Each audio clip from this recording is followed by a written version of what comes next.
Champions ট্রফির দল ঘোষণা করল ভারত। 15 জনের দলে অধিনায়কত্ব করবেন যে রোহিত শর্মা, তা একদিন আগে শুক্রবারই জানিয়ে দিয়েছিল ভারতীয় ক্রিকেট বোর্ড।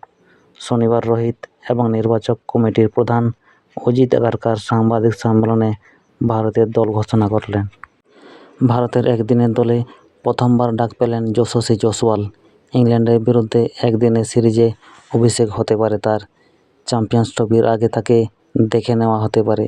চ্যাম্পিয়ন্স ট্রফির দলে রোহিতের সঙ্গে ওপেন করার জন্য শুভমন গিল রয়েছেন।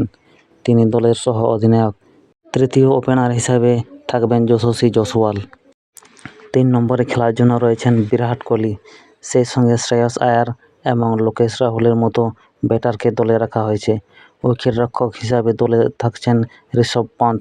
দ্বিতীয় উইকেটরক্ষক হিসাবে রাহুলের উপর ভরসা রেখেছেন ভারতীয় দল। চ্যাম্পিয়ন্স ট্রফির দলে একাধিক অলরাউন্ডারকে নেওয়া হয়েছে। হার্দিক পান্ডিয়া, রবীন্দ্র জাদেজা, অক্ষর প্যাটেলের সঙ্গে রয়েছে ওয়াশিংটন সুন্দর। হার্দিক যেমন দলের তৃতীয় ওপেনার ভূমিকা পালন করতে পারবেন, তেমনি জাদেজা ও অক্ষরকে সামলাতে হবে স্পিনারের দায়িত্ব। সুযোগ পেতে পারেন ওয়াশিংটন সুন্দরও।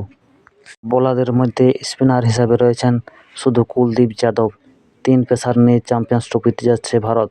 জসপ্রীত বুমরা, মোহাম্মদ শামি এবং অর্শদীপ সিংয়ের উপর থাকবে পেস বিভাগের দায়িত্ব। 19 ফেব্রুয়ারি থেকে শুরু চ্যাম্পিয়ন্স ট্রফি।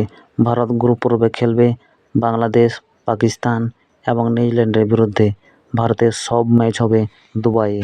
15 জন ভারতীয় দলে আছেন রোহিত শর্মা অধিনায়ক, শুভমন গিল সহ অধিনায়ক, বিরাট কোহলি, শ্রেয়স আয়ার, লোকেশ রাহুল, ঋষভ পন্ত উইকেট-কিপার, হার্দিক পান্ডিয়া, রবীন্দ্র জাদেজা, অক্ষর প্যাটেল, কুলদীপ যাদব, জসপ্রীত বুমরা, মোহাম্মদ শামি, অর্শদীপ সিং, ওয়াশিংটন সুন্দর এবং যশস্বী জয়সওয়াল।